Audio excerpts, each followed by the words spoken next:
মা যদি বেশ্যাও হয়, আর কিছু বলার নাই আমার, মা যদি বেশ্যাও হয়, ওই মায়ের পায়ের নিচে আমাদের জান্নাত। আর কিছু বলার নাই, আর কিছু বলার নাই এখানে।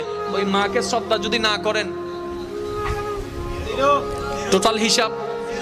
বাবাকে যদি মূল্যায়ন না করেন, এবার আপনি বলবেন যে আমি করব না, সেটা আপনার গাট্টারামি। আপনার গাট্টারামির কারণে আল্লাহর নিয়ম পাল্টাই নাই, পাল্টাবেও না। ওহি হোগা जो मंजूर खुदा होगा। जोर से कहो ना यार সুবহানাল্লাহ।